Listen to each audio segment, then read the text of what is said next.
request tadi. Baik, kita mulai. Assalamualaikum warahmatullahi wabarakatuh. Waalaikumsalam warahmatullahi wabarakatuh. Waalaikumsalam warahmatullahi wabarakatuh.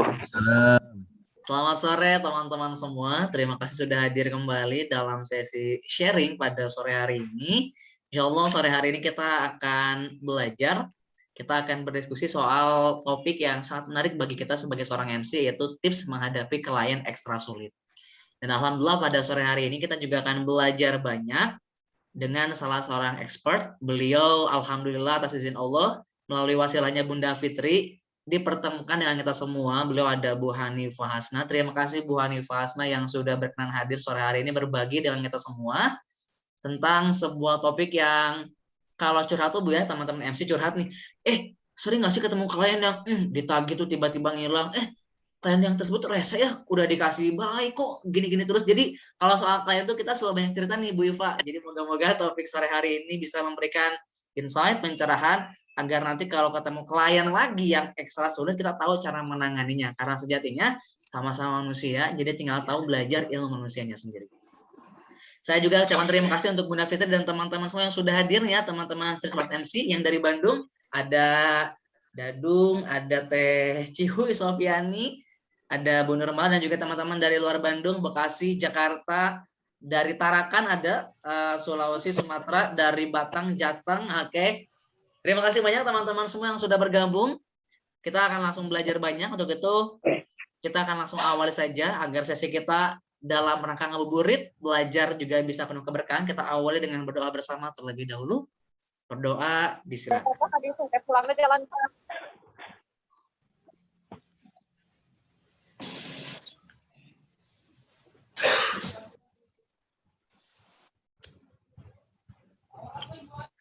Berdoa selesai. Baik teman-teman, sore hari ini saya pengen tahu kabarnya pada hari Ramadan keberapa nih ya? 13 ya kalau nggak salah ya. Tolong tuliskan di kolom chat. Oh 12 ya. Kabarnya sore hari ini seperti apa teman-teman? Boleh unmute deh. Kabarnya sore hari ini seperti apa? Baik. Baik ya. Oke, saya mau nanya dulu nih ya ke beberapa orang ya. Mau ke Mas Saiful Tarakan. Oke, Mas Saiful. Mau nanya nih Mas. Kira-kira dari Mas Saiful ekspektasinya sore hari ini bakal belajar tentang apa nih Mas Saiful dari Bu Iva? Ya, belajarnya hari ini tentang soalnya terima ya? Ada. Ya, belajarnya hari ini bagaimana menghadapi klien ya, gitu ya. Ya, kebetulan saya juga bagian dari wedding organizer ya, tapi alhamdulillah sih sampai saat ini klien saya baik-baik saja gitu kan, karena komunikasi kita yang baik gitu ya kan, dan alhamdulillah sampai saat ini. Tapi saya mau belajar hari ini kan, mau belajar bagaimana kan kita harus belajar di sini kan. Sampai hari ini sih saya alhamdulillah, dan alhamdulillah lagi habis lebaran ini job saya sudah banyak yang harus masuk klien di wedding saya, alhamdulillah. Jadi hari ini mau belajar banyak lah dari semua teman-teman. Sekaligus silaturahmi sama teman-teman MC terbaik se-Indonesia, tentunya sama Mas Fauji, gitu. Oke, siap-siap. Terima kasih Mas Saiful. Boleh aplaus untuk Mas Saiful dari Tarakan ya, yang sudah berkenan hadir mewakili pulaunya nih ya dari Tarakan. Sekarang saya pengen nyebrang nih ya ke Sumatera dari Bangka Belitung. Salah satu kawan saya nih, Bang Panjir, apa kabar?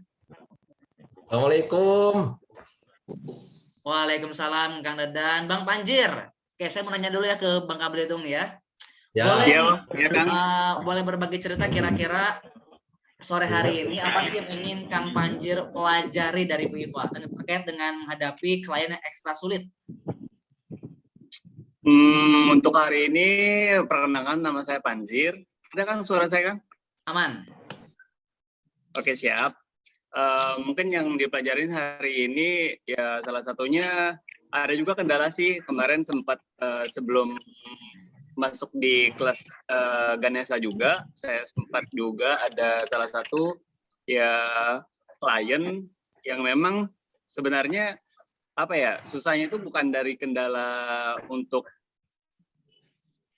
acaranya sih Kang, sebenarnya pembayarannya mungkin honornya kali ya yang bisa udah kita kesepakati, cuman tiba-tiba beda begitu. Oke, mantap. Thank you Bang Panjir. Boleh aplaus untuk Bang Panjir dan juga teman-teman semua. Jadi saya yakin nih teman-teman di benaknya sudah punya banyak hal berbeda terkait dengan klien yang ekstra sulit. Mungkin dari mulai kerjasamanya, dan dari mulai koordinasi selama acara, atau mungkin sampai tahap pembayaran. Nah, apapun kendala teman-teman, sejatinya ilmu dasarnya sama karena adalah mempelajari tentang manusia. Sore hari ini kita perlu merasa bersyukur karena kedatangan seorang narasumber yang begitu banyak pengalamannya, yang nanti profil lebih lengkapnya akan disampaikan oleh Bunda Fitri, yang insya Allah sore hari ini beliau juga berkenan untuk menjadi moderator untuk mengawal sesi diskusi kita sampai jam 5 sore nanti. Untuk itu, kita akan langsung serahkan kepada moderator kita. Beliau adalah seorang praktisi pendidikan, seorang konselor juga, dan begitu banyak pengalaman yang sudah Bunda Fitri miliki. Untuk itu kita sambut moderator kita yang luar biasa. Inilah dia, Bunda Fitri. Wow, Kang Fauzi, terima kasih banyak. Halo semuanya, selamat sore. Assalamualaikum warahmatullahi wabarakatuh. Waalaikumsalam warahmatullahi wabarakatuh. Masya Allah, ini adalah pertemuan kedua kita kumpul sama MC se-Indonesia di sini. Mudah-mudahan dalam keadaan sehat semuanya ya. Dan saya harap semuanya sudah ada dalam keadaan siap untuk mendengarkan pemaparan dari Ibu Hanifah Hasna tentang bagaimana sih menghadapi klien sulit. Klien ini sebenarnya kan personal ya Kang ya. Sebenarnya itu bukan yang dihadapi bukan hanya klien saja, bisa jadi teman yang sulit dengan kepribadian yang sulit, atau istri yang kepribadiannya sulit, atau bahkan diri kita sendiri sebenarnya yang sulit gitu ya Kang ya. Jadi sebetulnya ilmu sekarang ini luas banget Kang. Jadi untuk abang-abang nih karena ada dari Sumatera sampai ke Papua, ilmunya itu mudah-mudahan berkah dan daging banget mungkin isinya ya Kang ya. Karena pembicaranya juga pembicara yang sudah expert di bidangnya yaitu Ibu Hanifah Hasna. Selamat datang Ibu Hanifah Hasna di Street Smart MC. Assalamualaikum Ibu Hanifah. Waalaikumsalam. Terima kasih Teh Fitri. Oke. Gimana kabarnya Bu? Sehat? Alhamdulillah sehat. Hari ke-10 ya bulan puasa. Saya belum langsing. Itu aja sih kabarnya. Oh gitu. Tadi ada yang bilang hari ke-12 ya? Ini hari keberapa ya sebenarnya? Ayo. Hari keberapapun itu mudah-mudahan puasa kita berkah ya. Amin ya Allah ya Rabbal Alamin. Nah, sebelum itu saya tahu banget nih Bu Hanifah ini baru banget jam 3 sore tadi baru selesai ngajar juga. Beliau baru selesai ngajar, sholat langsung ngajar lagi atau sharing lagi di sini bersama kami semua.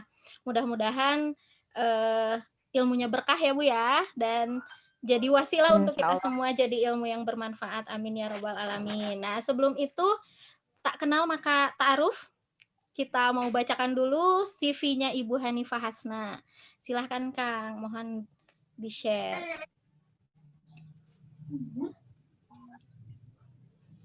Nah ini mungkin ini profil singkat ya Bu ya. Karena kalau misalnya dijabarkan dalam sebuah tulisan, ini nggak cukup kayaknya nih. Ini profil singkat Ibu dari Ibu Hanifah Hasna M. Krim. Beliau adalah kriminolog lulusan dari Universitas Indonesia. Dan yang sekarang bekerja di Kita dan Buah Hati sebagai praktisi parenting, juga konselor, juga dosen di beberapa kampus, dan yang paling sedang diikuti mungkin sekarang yang lagi sedang dijalani itu beliau rutin datang ke Bandung untuk mengajar perwira-perwira ya Bu ya di Pusenip Bandung. Nah, beliau itu sering dilihat mungkin udah banyak banget yang suka ngelihat beliau di TV-TV dan berurusan dengan kriminal, pembunuhan dan lain-lain. Nah, mungkin juga ada yang sudah pernah lihat di IG-nya atau di mana ya, di YouTube. Nah, mungkin ini adalah sekilas tentang bagaimana profil beliau. Nah, kalau ngomongin tentang kriminal, Bu, mungkin agak serem-serem ya. Karena banyak banget tentang hal-hal yang Bu Iva sering ceritakan kepada saya tentang bagaimana menghadapi klien-klien yang memang secara apa ya, kepribadiannya aneh-aneh. Mulai dari ada yang kepribadiannya apa ya, mungkin kelainan mental dan lain-lain mungkin itu. Tapi di sini kita akan berbicara tentang bagaimana sih caranya menghadapi klien atau pribadi sulit, khususnya untuk kami nih para MC atau IO event organizer dan lain-lain, karena sebetulnya kan klien itu raja ya Bu ya, yang memang harus kita jalin terus silaturahmi atau komunikasi yang harus dengan baik, tapi kita bisa dapat goal yang keren gitu Bu, ngadepin klien-klien yang sulit seperti ini. Nah mungkin Bu Iva gimana sih caranya? Mangga silahkan Bu Iva, untuk waktu dan tempatnya saya persilahkan. Baik, terima kasih. Bismillahirrahmanirrahim. Robi sroli sodri wa yassirli amri wahlul 'uqdatam min lisani yafqahu qouli. Assalamualaikum warahmatullahi wabarakatuh. Waalaikumsalam. Waalaikumsalam warahmatullahi wabarakatuh. Teman-teman, akang-akang, teteh-teteh, abang-abang, mbak-mbak, dan semuanya yang nggak bisa saya sebutkan satu persatu. Alhamdulillah, hari ke entahlah keberapa ya, yang intinya saya belum langsing aja. Kita bisa ketemu di sini. Sambil ngabuburit, kita mau sharing-sharing. Sebetulnya saya nggak, agak menyamakan gitu sama Teh Fitri, sebetulnya materi ini nyambung atau enggak. Tapi kalau masalah tentang manusia, insya Allah pasti nyambung ke segala lini gitu ya. Jadi bismillahirrahmanirrahim, semoga apa yang saya sampaikan bermanfaat untuk kita semua, terutama untuk saya sendiri, karena pada saat saya menyampaikan materi, berarti saya sedang mengingatkan diri sendiri bahwa saya punya ilmu ini loh gitu. Ini udah lama nggak dipakai loh ternyata gitu ya. Ini apakah selalu berkaitan dengan klien? Sepertinya enggak, seperti yang disampaikan sama Bunda Fitri tadi, bahwa pribadi sulit itu bisa kita temui di mana saja. Bahkan mungkin kita sendiri termasuk dalam pribadi yang sulit. Tapi karena kita nggak merasa, masa sih saya sulit, orang-orang aja yang sulit gitu ya. Kan kita seringnya kan ngerasa gitu ya, yang paling sulit itu adalah orang, kitanya mah oke-oke aja. Gitu ya. Oke, baik teman-teman. Sebelum saya mulai, boleh dong saya bilang kalau saya minder banget sama teman-teman semua.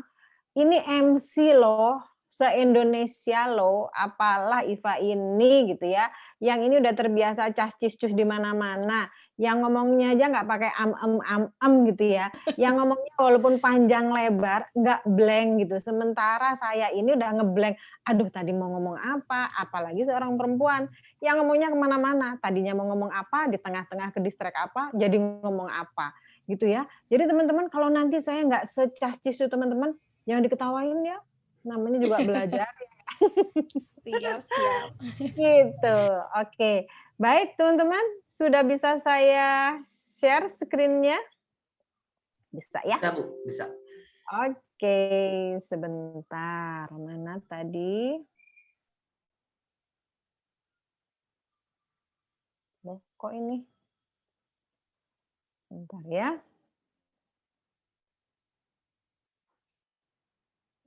Kenapa jadi semakin nyampah ini?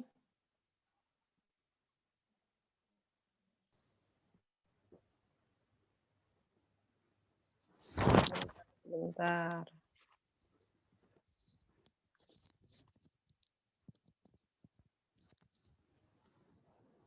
Sudah keluar teman-teman? Belum ada Bu. Belum, Bu.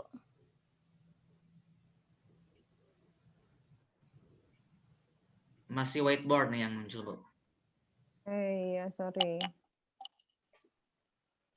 Kemana dia? Sebentar ya.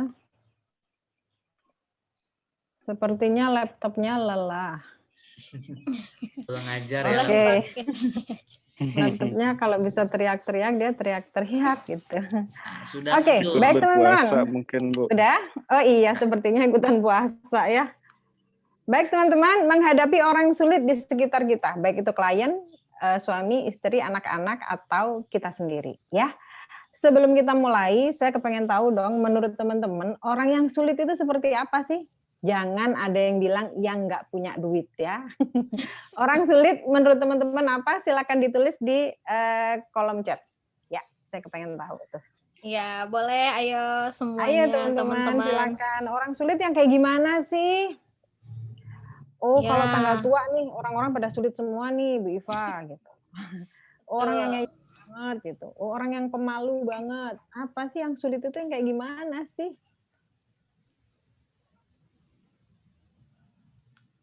Nah, sudah ada nih. Kang Fauji, Yo. Bu Iva sudah ada. Kang Fauzi nomor 1 nih, yang suka keras dengan pendapatnya, Tuh. padahal salah. Wah, ini mah ngeselin banget ini. Ini kalau ketemu orang kayak gini, enaknya diapain sih? Susah menerima pendapat. Aduh, ini banyak banget orang kayak gini.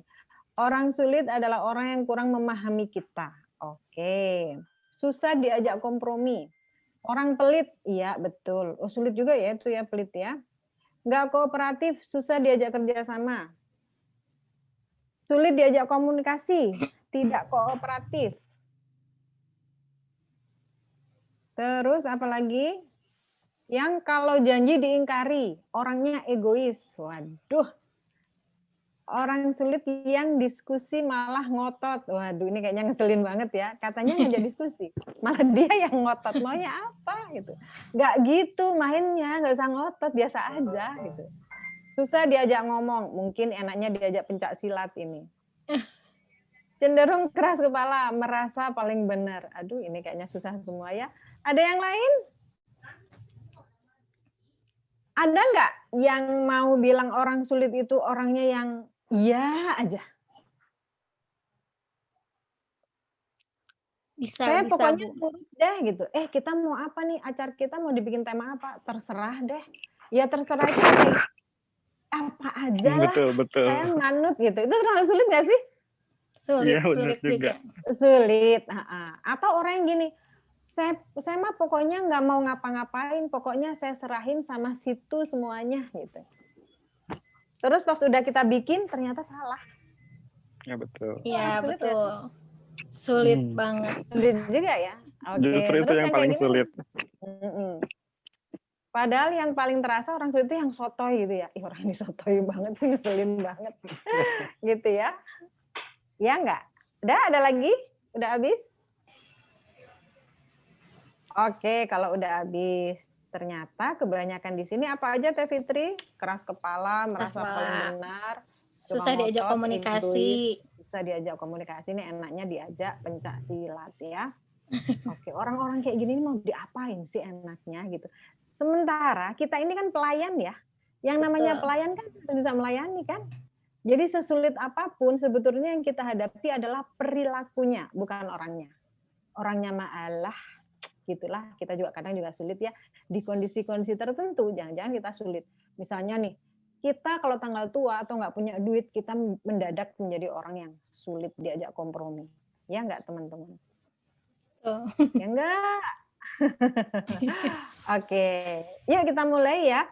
Ini aturan mainnya, teman-teman boleh memotong kalau memang ada yang mau ditanyakan, atau saya serahkan ke moderator enaknya bagaimana, atau dikumpulin atau bagaimana. Karena saya kan pelupa ya. Oke, jadi nanti peraturannya adalah selama 40 menit, Bu Iva kurang lebih memaparkan apa itu tentang menghadapi orang sulit di sekitar kita. Setelah 40 menit nanti baru ada sesi tanya jawab. Begitu, biar agak lebih enak diskusinya.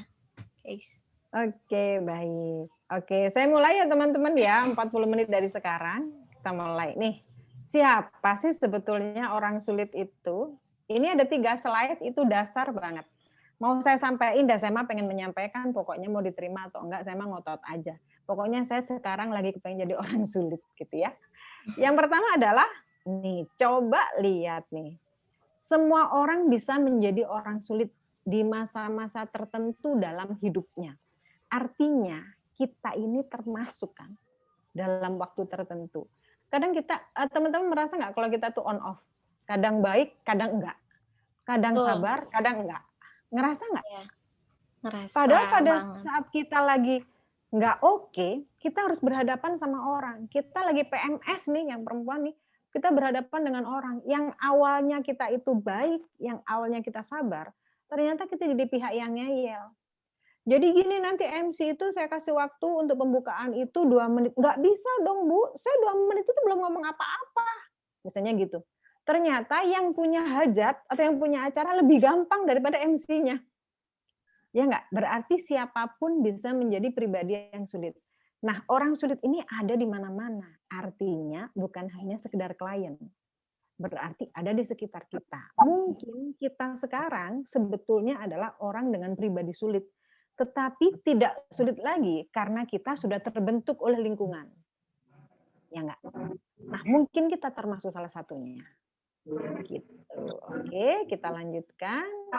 Nah, mengapa menjadi sulit? Kenapa sih orang-orang itu jadi sulit? Ternyata perspektif subjektif. Apa tuh gambaran atas kepala kita sendiri? Bahwa, oh ternyata orang yang keren itu adalah orang yang suka ngeyel. Semakin ngeyel, semakin kelihatan saya itu cerdas. Ya enggak? Ada enggak orang kayak gitu? Ternyata ada teman-teman di luar sana. Semakin saya ngotot, semakin saya mengeluarkan kata-kata yang sulit yang semua orang nggak paham, saya semakin kelihatan keren. Atau permasalahan pribadi yang tadi itu ada PMS, nggak punya duit, atau dia bermasalah dengan istrinya atau suaminya. Kepribadian itu adalah sesuatu yang sering muncul. Makanya dia itu kepribadiannya adalah penyabar. Dia itu pemarah, karena itu yang sering nongol. Nah, kalau orang sulit, ya dia memang sulit setiap harinya, memang kelihatan sulit. Biasanya karena ada faktor-faktor yang mempengaruhi dari dia kecil sampai sekarang.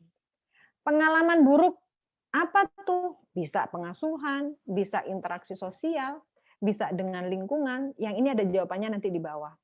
Kekecewaan, kecewa karena apa? Karena tadi itu bisa jadi pengalaman hidup yang tidak menyenangkan.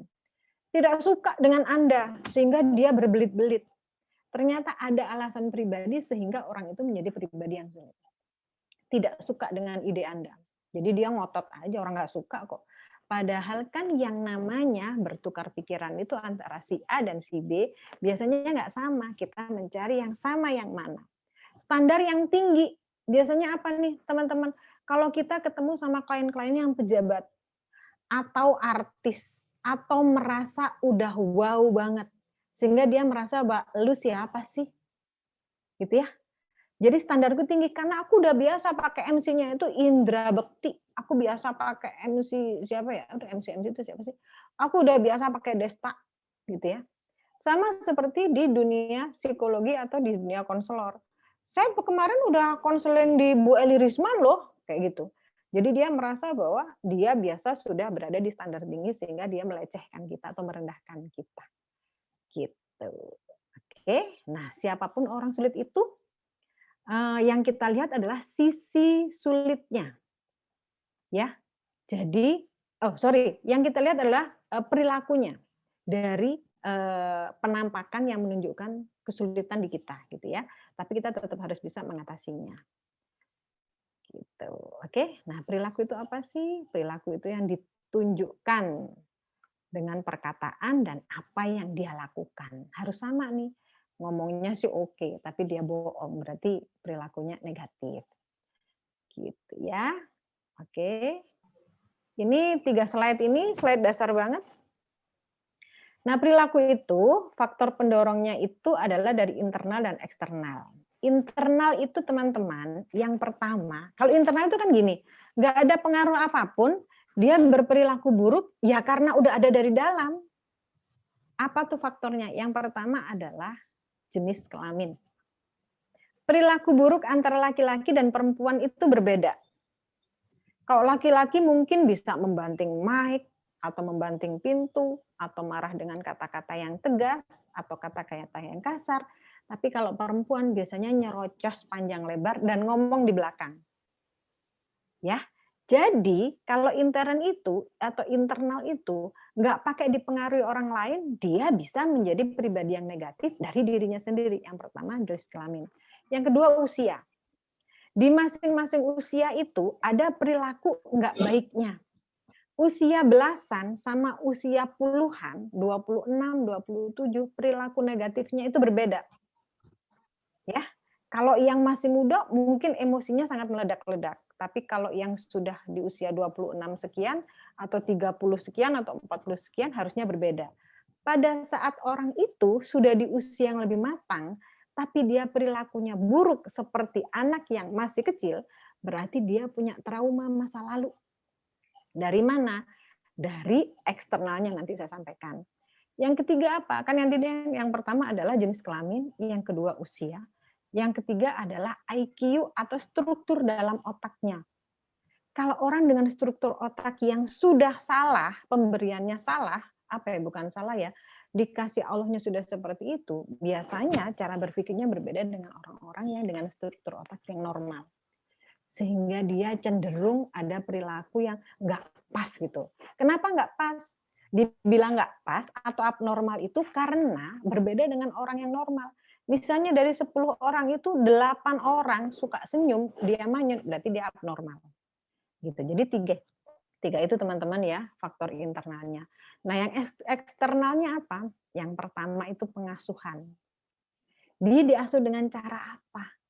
Semakin buruk pengasuhannya, semakin keras pengasuhannya, semakin dia sering dilecehkan, direndahkan, tidak dihormati oleh orang tuanya, dia akan menjadi pribadi yang sulit dengan cara dia suka merendahkan orang lain.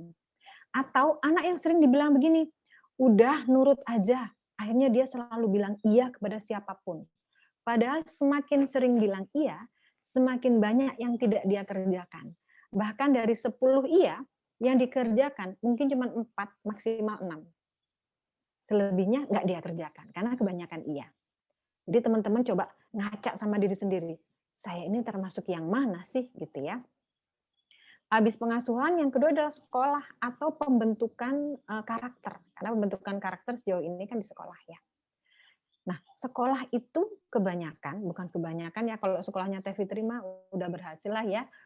Banyak yang gagal ternyata membuat anak-anak itu berkarakter baik. Ada beberapa sekolah juga yang pada saat dia sekolah di situ, belum sekolah pun udah merasa bahwa kalau sekolah di situ pasti anaknya nakal. Berarti kan gagal membentuk karakter. Yang ketiga, lingkungan. Lingkungan tuh teman-teman kita, peer group kita, kalau kita masih anak-anak ya, udah dibentuk di situ. Yang terakhir adalah media. Karena kita tahu media yang kita tonton itu seperti apa, jadi kita berperilaku sama seperti yang kita tonton setiap hari. Nah, yang kedua, perilaku seseorang itu mempengaruhi orang lain. Pada saat kita ngomong, misalnya contohnya gini, Kang siapa tadi namanya ya? Kang Fauzi. siapa tadi? Kang Fauzi. Oke. Kang Fauzi nelpon saya gini. Mbak Iva, halo, Mbak Iva, gitu. Teriak-teriak tuh, Mbak Iva, aku udah sampai Bogor nih, gitu. Terus saya jawabnya gini, halo, iya, Kang Fauzi, kan masih ngaji, gitu. Kira-kira Kang Fauzi jawab jawaban saya tadi gimana? Mbak Iva, halo, gitu. Gimana? Kang Fauzi jawabnya gimana? Emosinya kayaknya jadi turun ya, jadi lebih memelan. Karena apa? Karena ya responnya tuh nggak tinggi lagi, responnya tuh lebih rileks, lebih santai, dan ada kondisi lain yang berbeda. Oh, lagi pengajian, oke, gitu. Gitu ya. Nah, ternyata perilaku seseorang ini mempengaruhi orang lain. Pada saat ada orang meledak-ledak, kalau kita menggunakan otak yang belakang, itu kita ikut meledak-ledak. Jadi gini teman-teman, kita itu kan kadang menghadapi orang yang ngeselin banget. Terus kita ternyata ikutan ngeselin atau kita ikut marah. Karena kita merasa bahwa orang ini pantas dimarahin. Padahal dengan kita marah pada detik itu namanya kita menggunakan otak reptil. Otak reptil itu otak yang bagian belakang sini.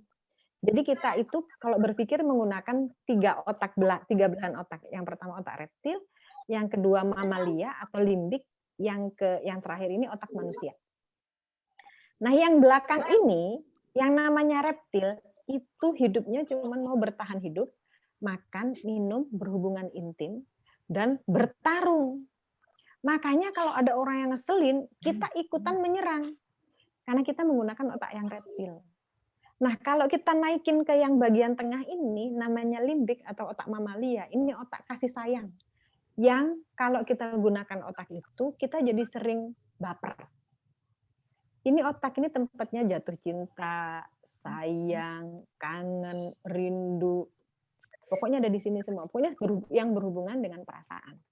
Nah, kalau ketemu orang yang sulit, kita baper, lama kali kita sembuh. Karena kita menggunakan otak yang sini. Nah, otak yang depan namanya korteks. Ini otaknya manusia. Cara mengaktifkannya 6 detik saja. Pada saat ada kejadian ngeselin banget, kita diam 6 detik. Nah, 6 detik itu untuk bertanya, apa, kenapa, bagaimana. Sehingga perilaku kita atau sikap yang kita tunjukkan ke klien, kita tetap cakep. Kita nggak pakai marah. Karena apa? Kita sudah mengaktifkan otak bagian depan. Masalahnya orang-orang jarang pakai otak yang bagian depan. Hobinya pakai yang belakang sama yang tengah. Atau justru nggak pakai Otak. karena otaknya sudah digoreng jadi otak-otak buat takjil. Itu yang bikin kita jadi heboh gitu ya. Padahal gampang aja. Apa sih, kenapa sih, bagaimana cara mengatasi? Karena dalam setiap peristiwa yang harus kita cari adalah solusinya. Kata siapa itu? Kata Bu siapa itu? Yang kemarin film pendek itu? Kata Bu Tejo, ya kan? Kita harus nyari solusinya. Gitu. Oke, yang ketiga, performa seseorang ditentukan oleh perilakunya. Jadi kan gini teman-teman ya, kita ini kan, teman-teman ini kan MC. MC itu kan punya performa, punya personal branding. Branding saya itu apa sih? Oh, saya tiap kali MC saya selalu TikTokan nih gitu. Pokoknya goyangan saya paling keren gitu ya. Saya kalau MC selalu pakai pantun gitu. Oh, saya kalau MC selalu pakai cerita-cerita pendek atau oh, saya kalau MC atau apalah gitu ya. Sebetulnya kan kita itu pada saat menunjukkan diri kita itu ada branding sendiri. Nah, branding kita itu ditentukan oleh perilaku kita. Gitu ya. Jadi berhati-hatilah. Ayo kita benerin satu persatu bahwa kita dilihat oleh orang, kita itu di depan orang. Nah, orang memperhatikan kita dan semakin bagus perilaku kita, bagus pula performa kita, semakin banyak yang manggil kita. Gitu kan teman-teman ya? Nah, yang keempat, perilaku reaktif dapat memicu konflik. Karena apa? Dia menggunakan otak reptil tadi. Nah, yang kelima, persepsi atas perilaku orang lain mempengaruhi perilaku kita.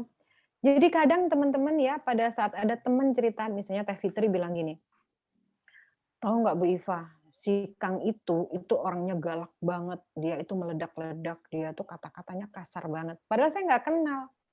Tapi karena Teh Fitri sudah menyampaikan itu, ketika saya ketemu si Akang Nana, saya nunggu.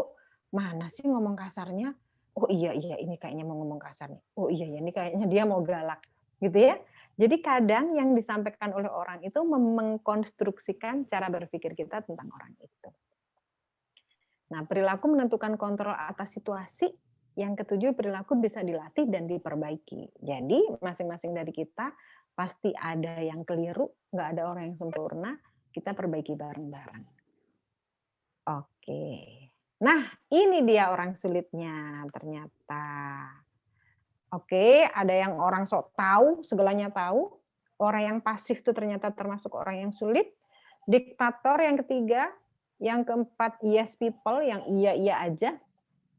Yang kelima, no people, enggak semuanya. Dikasih segala masukan, enggak. Yang terakhir, grippers. Grippers itu adalah orang yang suka memeras. Sekarang saya tanya, kalau teman-teman itu manusia biasa, ada kalanya teman-teman menjadi pribadi yang sulit. Kira-kira teman-teman di bagian yang mana? Ayo coba ditulis di kolom chat. Saya duluin deh. Saya adalah... Yuk.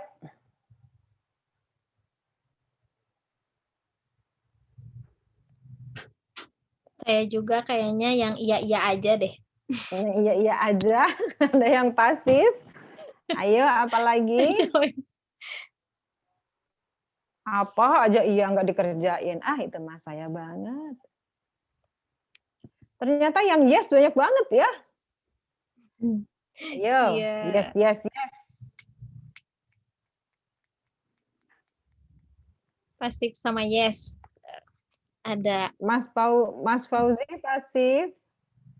Mbak Anita pasif, Mbak Rini pasif, Teh Fitri yes, Mbak Fani yes, Mas Rahmat yes, Mbak Amel pasif, Mbak Yayang atau Mas Yayang yes. Waduh, yes semua.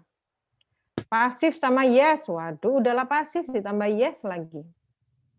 Saya suka mengalah kalau ada orang yang sulit. Oke, mengalah ini termasuk yang mana ya teman-teman ya? Udahlah ngalah aja gitu. Yang mana nih?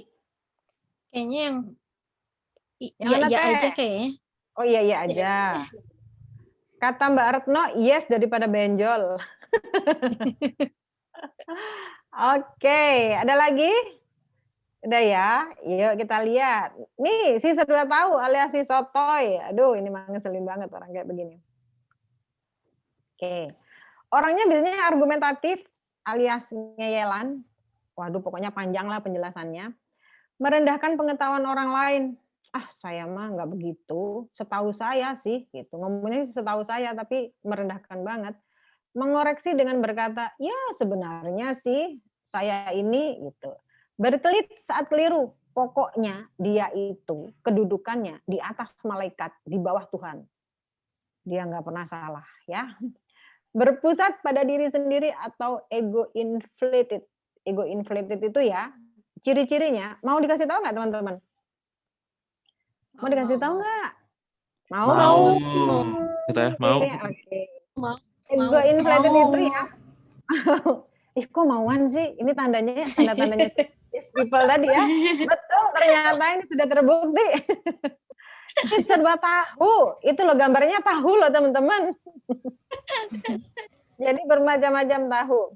Contohnya ego inflated itu yang pertama adalah aku ini gini orangnya, mau apa gitu. Padahal kan kita memang begini, tapi orang begitu kita menyesuaikan. Jangan ngotot dengan cara menjadi begini. Jadi jadilah versi terbaik untuk dirimu gitu. Jadi bukan jadilah versi terbaik dengan ngototmu. Karena orang yang ngotot dia itu paling baik, dia nggak akan belajar. Tapi kalau dia ngerasa, kok aku begini ya? Oh, aku emang begini. Kalau orang itu begitu, nggak apa-apa. Aku menerima, aku menyesuaikan. Kayaknya aku boleh tuh nyontoh Teh Fitri dengan sikapnya yang lemah lembut. Saya mau ngikutin tuh. Gitu. Artinya pada saat kita nggak mengungkapkan, nggak menjadikan diri kita aku emang begini, kita masih ada kemungkinan untuk melakukan perubahan. Yang kedua, tidak menerima kesalahan orang lain yang tadi saya bilang. Levelnya di atas malaikat, di bawah Tuhan. Ya, pokoknya kalau dia salah, dia nggak mau disalahkan. Tapi kalau ada orang yang salah, dia paling getol nyalahin. Ada nggak sih orang kayak gitu? Banyak. Cuman di sinetron. Oh banyak, kata Kang Fauzi banyak ternyata. Terus orangnya merasa paling penting. Aduh, ini ngeselin banget. Ada paling penting, Janah. Padahal ya Allah gitu doang gitu. Merasa paling penting, paling berkualitas. Kalau ada orang yang menganggap dia nggak penting, dianggap sama dia nggak level. Misalnya nih, saya merasa penting nih. Mas Fauzi biasa aja ke saya. Ya iyalah Mas Fauzi biasa aja ke saya. Kan saya nggak level sama dia. Level saya udah tinggi banget, ya kan? Dia di atas malaikat gitu. Ego inflated, ya. Terus sering menggunakan aku dan kata-kata sejenisnya. Aku tuh bukan berarti tiap kali ngomong kalau saya ngomong sama Teh Fitri kan saya suruh Teh aku itu aku tuh mau ke sini. Bukan menceritakan tentang sesuatu ya, tapi keakuannya yang keluar. Keakuan yang keluar itu pada saat ada orang menceritakan hal lain akan saya belokkan lagi ke aku lagi. Ya, dibelokkan lagi ke aku lagi. Jadi dia nggak peduli dengan orang yang sedang cerita. Pokoknya aku aja harus didengerin. Pokoknya ceritanya tentang aku aja. Masalah lu nggak penting. Gitu ya. Terus Ya ampun. ya Allah, ngeselin banget. Udahlah jangan ditemenin. Unfollow, unshare lah ya orang kayak begini. Ya, Terus orangnya tobat kayak gitu. ya, karena orangnya kayak begitu ya. Ternyata orang seperti ini tuh gampang sekali benci sama orang lain. Udahlah saya nggak suka sama Kang Fauzi. Udahlah saya nggak suka sama Mas Vino. Orangnya kayak begitu, nggak level saya sama dia gitu. Jadi gampang banget dia benci. Karena apa? Dia adaptasinya nggak ada. Karena dia paling keren. Ya, kalau kalau ditanya, dia mungkin sudah punya kapling di surga karena dia udah paling bener, paling pinter, paling bager. Terus dia tidak akan pernah bilang tolong, tapi dia upayakan gimana caranya semua orang butuh sama dia. Padahal yang butuh dia, tapi dia no tolong, no permisi, karena itu gengsi banget buat dia. Terus cenderung agresif. Orangnya seperti itu, teman-teman. Ada nggak di sini? Atau, aduh, kayaknya Mbak Iva kayaknya dari yang Mbak Iva sampaikan tadi kayaknya aku ada 7 deh gitu ya. Kalau ada yang 7 gitu ya, mumpung bulan puasa segala bertobatlah ya. Jadi kayaknya pribadi sulit itu saya kayaknya gitu ya, Mbak Iva ya. Tapi kan kadang memang ada waktu kita itu butuh mentertawakan diri sendiri. Ya enggak, karena dengan mentertawakan diri sendiri, kita itu sedang dalam proses untuk menuju perubahan. Ya Allah, kok aku gitu banget ya. Kasihan ya temenku ya, betapa menderita. Kasihan ya suamiku. Kasihannya ternyata istriku selama ini. Gitu. Waalaikumsalam. Waalaikumsalam. Sebentar ya Bu ya, saya lagi mengajar. Jangan ikut-ikutan rame. Oke teman-teman. Kok saya capek ya? Saya jadi pengen makan tahu. Oke, yang kedua, selanjutnya, bagaimana nih cara menghadapinya si serba tahu tadi itu? Kalau dia argumentatif, berarti karena dia ingin didengar.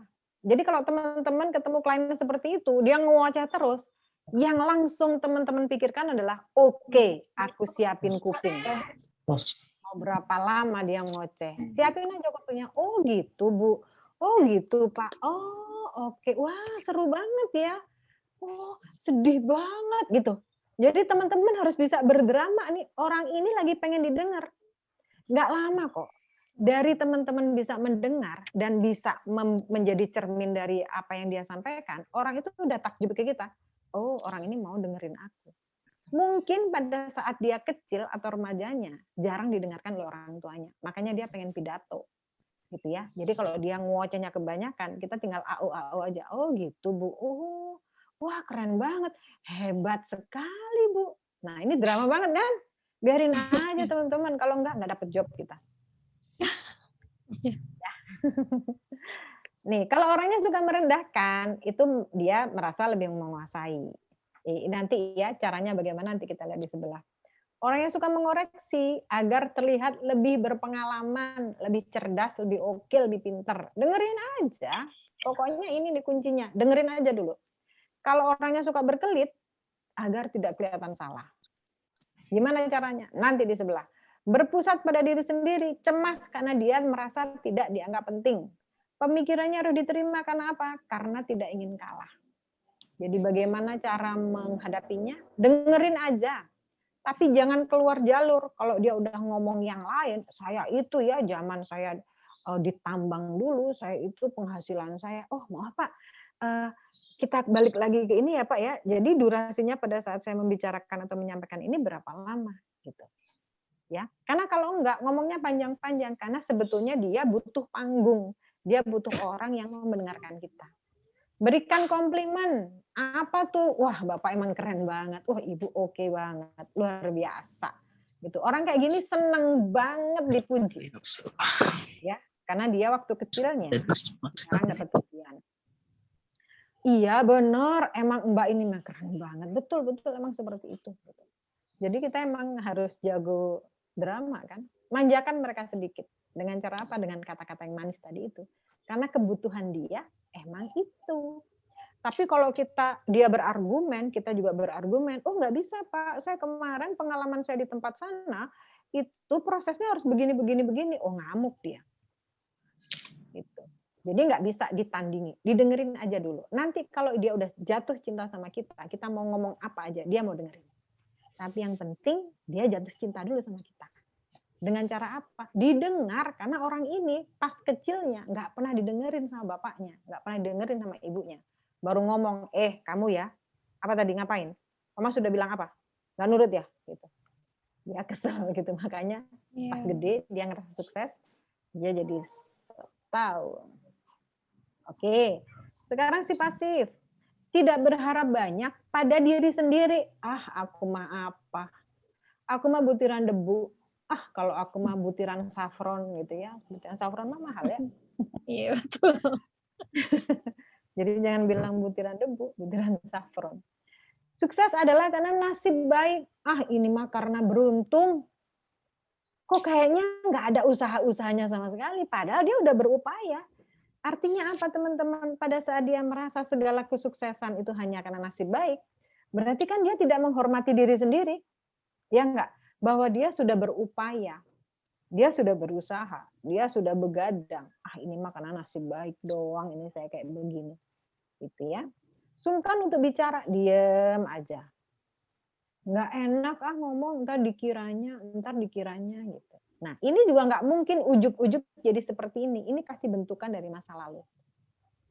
Mencari penerimaan, jadi dia ke sana iya, ke sini iya, ke situ oke, ke sini oke.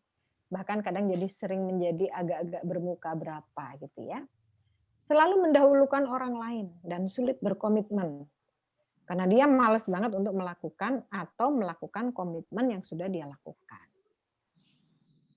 Ya, bagaimana cara mengelolanya? Nih, kenapa dia tidak berharap banyak? Karena tidak ingin menyusahkan orang lain dan tidak ingin disusahkan. Namanya aja pasif. Jangan nyuruh karena aku juga nggak mau bergerak. Pokoknya dia mau merem aja lah kayak orang itu ya. Percaya nasib karena tidak siap berusaha. Makanya dia nggak percaya kalau apa yang sudah diupayakan itu adalah hasil dari apa yang sudah dihasilkan adalah hasil dari kerja kerasnya. Dia nggak percaya. Sungkan bicara karena tidak yakin dirinya mampu. Ntar aku salah kalau ngomong kayak gitu, ntar nggak diterima. Mencari penerimaan karena tidak ingin disalahkan. Mendahulukan orang lain karena tidak ingin take in charge. Jadi seolah-olah nampak banget sebagai penolong gitu ya. Padahal apa? Bukan penolong, mendahulukan orang lain. Padahal dia sendiri pada saat selalu mendahulukan orang lain, dia juga berharap, kapan aku didahulukan?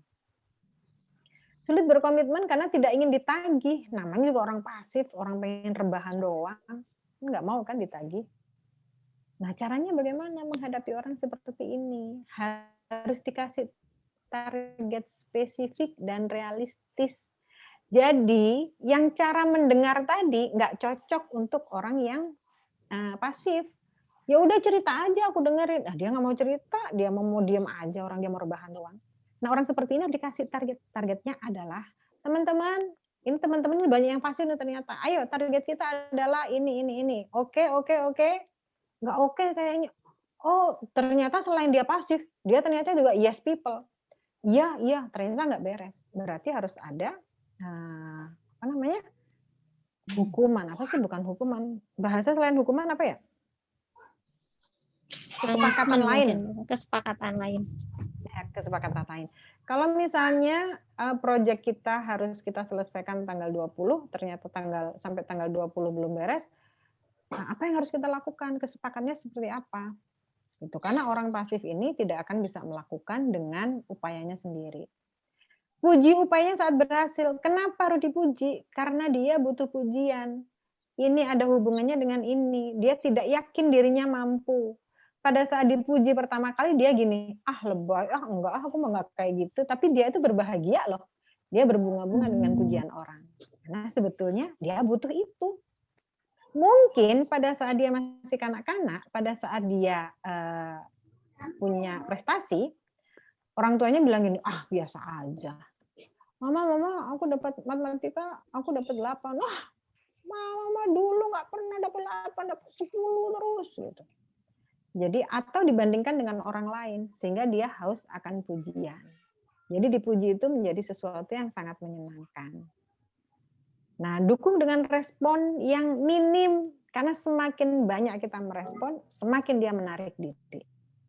Pokoknya yang disampaikan hanya sesuatu yang baik dan yang mensupport dia. Minta masukan perbaikan, apa tuh? Orang dia pasif, coba aja gitu. Karena itu untuk melatih dia untuk menyampaikan sesuatu. Rotasi peran dan hargai inisiatifnya.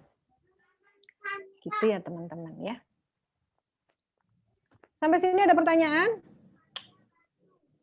Pertanyaannya nanti Bu Iva. di terakhir Pertandingan nanti. sesi. Oke, ya. Baik. Yang ketiga, si diktator. Wah, ini ngeselin banget. Membuli hobinya, mengintimidasi, banyak tuntutan, mengkritik dengan kasar. Membuli itu intinya adalah si pelaku bullying itu adalah powerful, yang korbannya adalah powerless. Jadi pada saat teman-teman merasa, orang ini kok ngebully banget, kok ngerjain banget ya gitu. Pada saat dia ngerjain banget, itu karena dia merasa powerful. Kita dianggap powerless. Bagaimana caranya mengatasi yang bagian pertama aja?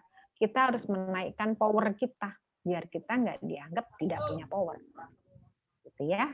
Ya, kita lihat bagaimana cara menghadapi atau mengelola perilaku si diktator.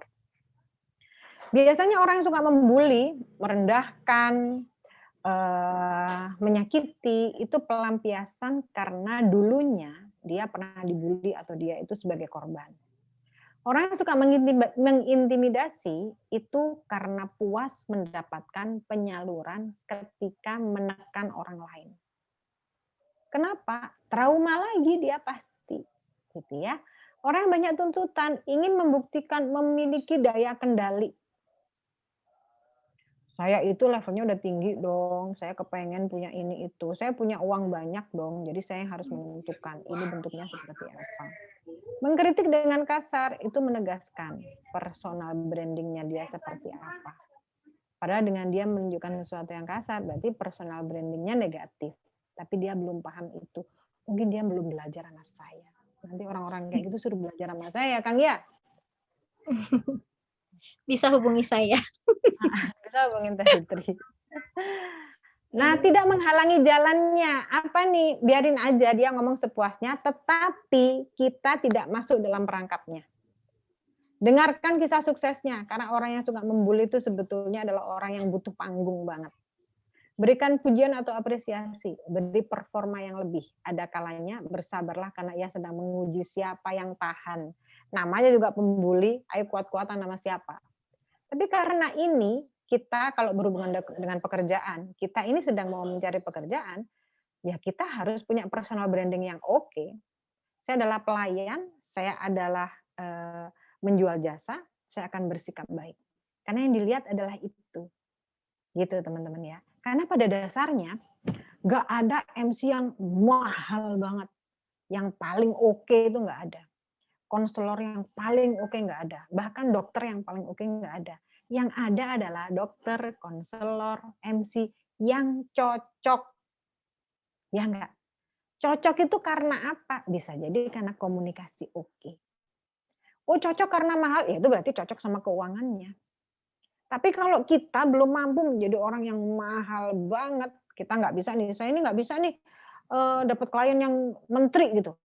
Ya saya harus memberikan pelayanan yang sebaik mungkin. Caranya apa? Saya harus tahu bagaimana karakter orang yang saya temui. Gitu. Yang keempat, Teh Fitri tinggal berapa menit lagi? Saya udah pengen buka puasa ya. Dari pagi saya ngoceh terus sih. Masih 30 menit lagi. Oh, 30 menit lagi. 15 menit lagi, Bu. Oke. Baik, ini yang banyak banget jawabannya. Perilaku si serba yes. Oke-oke aja, sama oke aja. Yang penting mah saya nggak mau ikut apa-apa gitu. Udahlah yes, dia pasif pula. Selalu tersenyum orangnya, kata-katanya tidak menyakiti, selalu manis. Semua orang disambut. Semua tawar diakomodasi, diiyain. Semua kesempatan dianggap baik. Dan yang terakhir, yang paling nampol banget adalah belum tentu dikerjakan. Ya, nih kayaknya ngomongin kita banget nih, ngomongin saya maksudnya. Selalu tersenyum karena apa? Mengetuk pintu penerimaan. Aduh, saya harus diterima nih, jadi saya harus baik-baik aja, gitu ya. Saya harus tampak oke nih. Kata-katanya tidak menyakiti, membangun kesan baik. Oke, semua orang disambut, takut dirinya tidak disukai. Semua tawaran diakomodasi karena tidak ingin mengecewakan. Semua kesempatan dianggap baik karena ingin selalu terlibat. Nggak mau kehilangan momen. Kalau bisa sebulan ini saya tampil nge-MC di seluruh panggung di Jakarta. Misalnya kayak gitu. Pokoknya saya harus, bahkan fit saya harus penuh dengan prestasi saya atau panggung saya, gitu ya. Nah, belum tentu dipenuhi karena lebih fokus pada mau aja, bukan mampunya. Kalau mau sih, kalau bisa sih dia bisa, tapi apakah mampu dengan banyaknya yang dia iakan, gitu. Ya, ini saya banget, saudara-saudara. Hargai kesediaannya, jadilah rasional bicara fakta dan kemampuannya. Loh, bukannya kamu kemarin nerima pekerjaan dari sini, mampu nggak, bisa nggak kepegang gitu. Misalnya Teh Fitri gini, Bu Iva ini ada klien, oh iya Teh Fitri, diterima aja. Bu Iva ada klien lagi, udah terima aja. Teh Fitri harusnya langsung tahu, Bu Iva nanti nggak kepegang loh. Nah kalau udah digituin, oh iya ya, jangan-jangan nggak kepegang ya. Gitu. Orang yang iyaan itu dilarang juga iya juga. Gitu loh teman-teman. Ditawarin iya, dilarang iya juga. Pokoknya iya aja. Ya gitu kan. Aduh, Iya, saya jadi malu ya. Kayaknya ngomongin saya banget. Saya nggak suka kan ngomongin materi ini. Oke, lanjutannya tawarkan bantuan. Karena kalau udah kebanyakan, dia overload, dia nggak bisa ngerjakan, akhirnya yang dia kerjakan itu jadi tidak maksimal. Pekerjaannya tidak maksimal. Makanya cara memberikan penawaran adalah atau cara membantu dia adalah tidak memberi pekerjaan yang banyak karena semuanya akan diterima. Hasilnya nanti nggak sempurna. Yang terakhir, ambil inisiatif. Bahwa ini orang mauan, gitu ya. Mauan pekerjaan lo ya, bukan mauan sama orang lo. Gitu. Kok sepi sih? Nggak ada yang ketawa. Saya mah udah dari pagi ngoceng, nggak ada yang senyum. Cuman Kang Sofian aja. Namanya siapa tadi? Siapa? Senyum Kang Fauzi. Kang Fauzi, kenapa jadi Sofian? lagi seru. Seru, fokus. Seru ya. Seru karena ngomongin diri sendiri ya. Fokus. Asima. Iya. Asima nih ke Ibu Hanisa. Katanya terkesima ngelihat ibu terkesima gitu. Ya. Jadi speechless diam aja gitu. Aduh, saya mikirnya gini, Bu ini ngomong apa sih sore-sore, ngomongnya enggak aja. Ngomong kolot gitu. Dua lagi ya teman-teman ya. Yang kelima, perilaku si serbano. Segalanya nggak mau. Sulit tersenyum atau sulit merasa puas. Semua pendapat ditolak.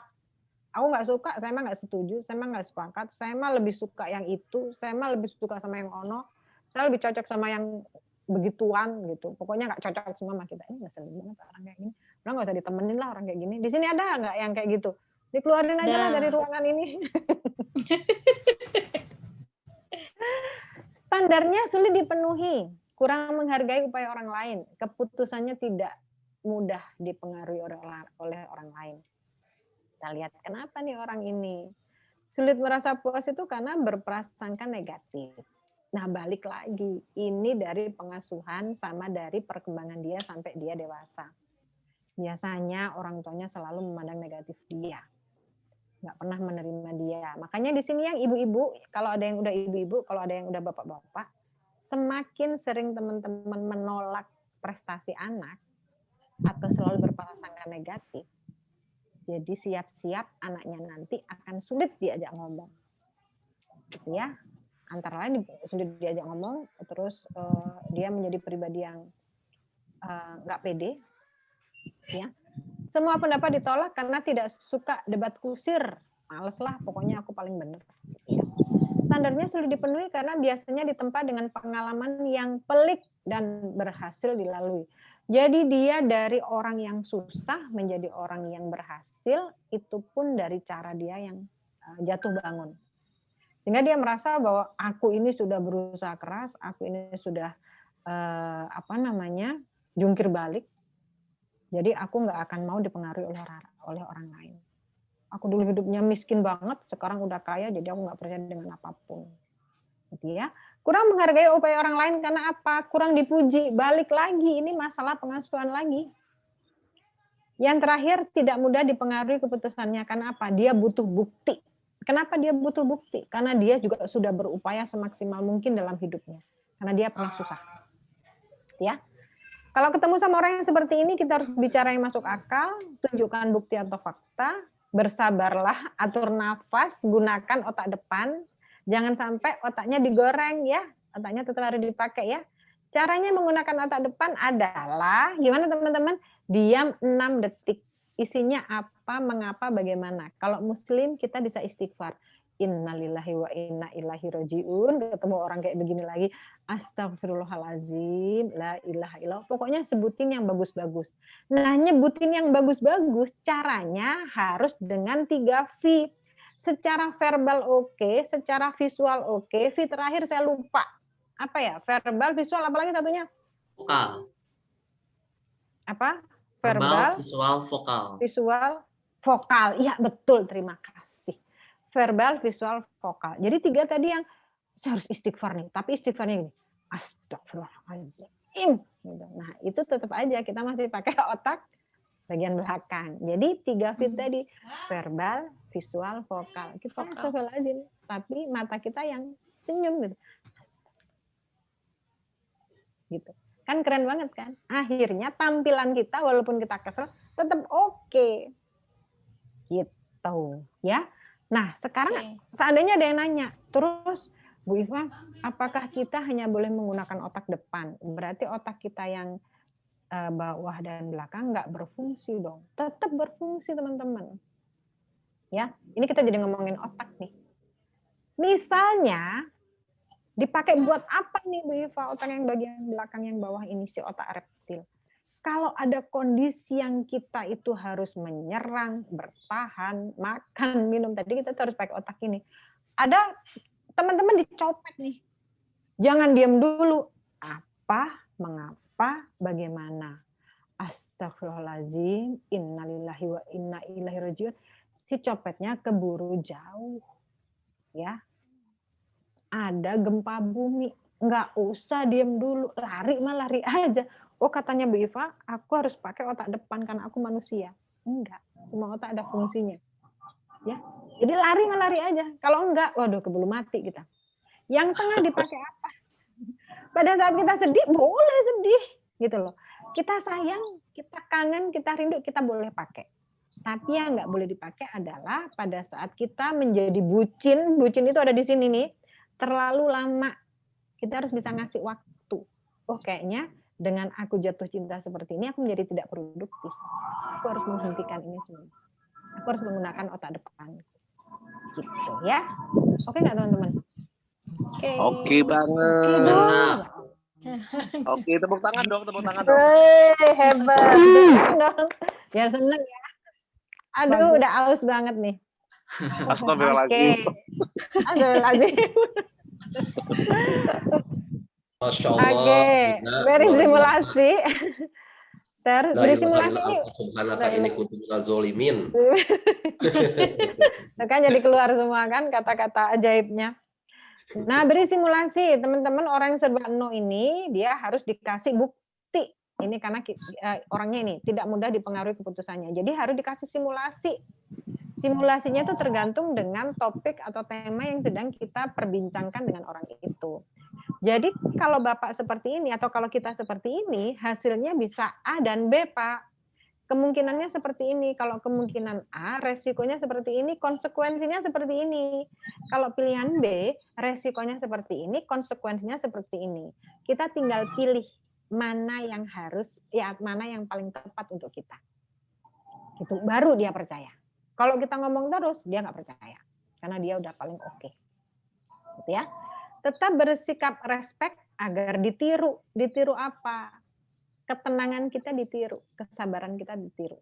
Bahkan kecerdasan kita saat menghadapi orang itu ditiru sama orangnya.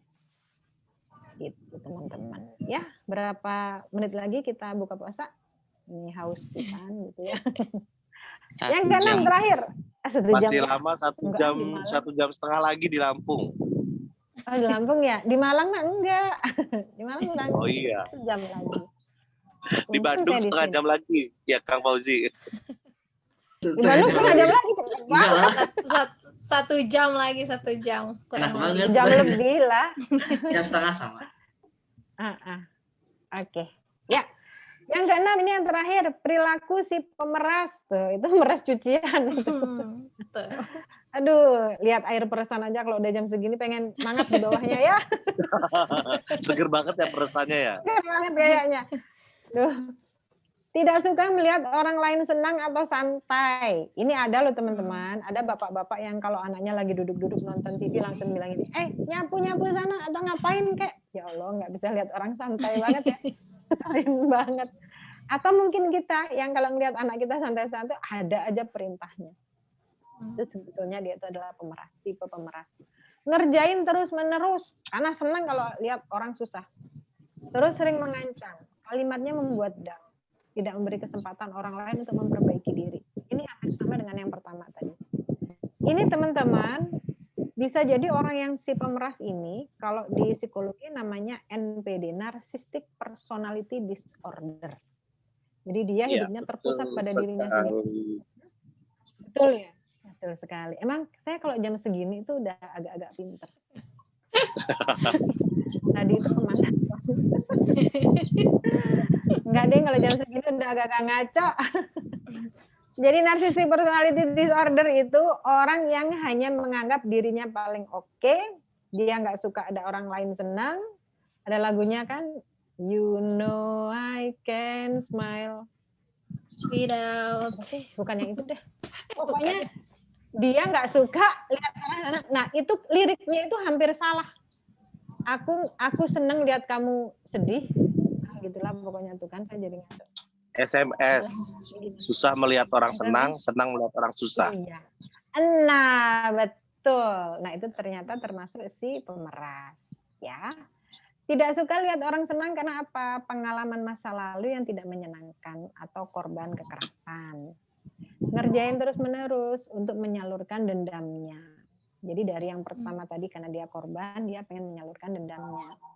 Bukan mengancam karena mengikat dengan rasa takut. Orang-orang ini harus takut sama aku. Karena dengan orang ini takut, aku biasa menguasai dia. Padahal begini teman-teman ya, pada saat kita bersikap nggak baik ke orang, terus orangnya diem, sebetulnya orangnya bukan takut, tapi enak. Ya nggak? Ya nggak sih? Bisa jadi. Orangnya marah-marah aja, orangnya. Bisa jadi kan? Jadi kita takutnya itu bukan takut terus tunduk, bukan takut terus kita tuh menjadi patuh, tapi karena kepengen nggak berurusan sama dia, pengen cepat selesai urusan. Ya nggak? Betul. Nah, makanya pada saat kita menjadi orang tua, mungkin kita yang seperti itu, disiplin tanpa kasih sayang, kita cuma mendapatkan anak itu disiplin, mau mengerjakan apa yang kita perintahkan, tapi dia nggak sayang sama kita, karena sebetulnya dia enak sama orang tuanya, biar cepat beres, gitu ya. Kalimatnya membuat down, motivasinya menyakiti, jadi penghinaannya luar biasa. Orang yang bisa hidup dengan orang ini itu tentunya orang-orang dengan ilmu yang sangat tinggi, orang yang pintar. Kenapa bisa pintar? Karena minum tolak angin, jadi dia pintar, gitu ya. Ada iklan lewat ternyata. Acara ini dipersembahkan oleh tolak angin. Nah, orang seperti ini, teman-teman ada nggak yang menemui orang seperti ini? Kata-katanya itu selalu membuat kita, ya Allah, sakit hati banget. Sakit, definisi sakit tapi tidak berdarah gitu ya. Orang menghina banget sih orang ini. Gitu, motivasinya menyakiti. Tidak memberi kesempatan orang lain untuk memperbaiki diri. Jiwa damainya rendah. Jadi saya pernah menemui orang yang hidupnya itu selalu mempersulit orang lain. Misalnya begini, kita jadi ketemuan nggak? Jadi kita bukber nggak? Ya jadi bukber, kita ketemuan di mana? Pokoknya kita ketemuan di restorannya jam 5 lebih 11. Kenapa harus 11? Halo? Kenapa harus 11? Kenapa nggak lebih 1/4 atau jam 5:30 atau jam 5 aja? Gitu. Karena tujuan dia adalah untuk membuat orang menjadi sulit. Ya, semakin orang sulit, semakin dia merasa hidup. Gitu teman-teman. Nah ini masuk dalam narcissistic personality disorder. Kalau ada orang yang minta tolong, teman minta tolong, dia berupaya gimana caranya. Ini adalah sesuatu yang sulit dan yang bisa melalui cuma dia seorang. Wah nggak bisa kamu melakukan ini susah banget kamu nanti kalau mengerjakan ini, kamu hambatannya banyak banget gitu. Jadi dia berharap bahwa orang itu melihat yang paling oke adalah dia. Jiwa damainya rendah ya yang terakhir ya. Bagaimana cara menghadapinya? Tunjukkan harga diri dengan sikap tubuh dan tone suara yang baik atau yang nggak usah tinggi. Karena pada saat ada yang bersuara tinggi, dia akan semakin meninggikan suaranya lagi. Karena dia orang yang nggak mau kalah.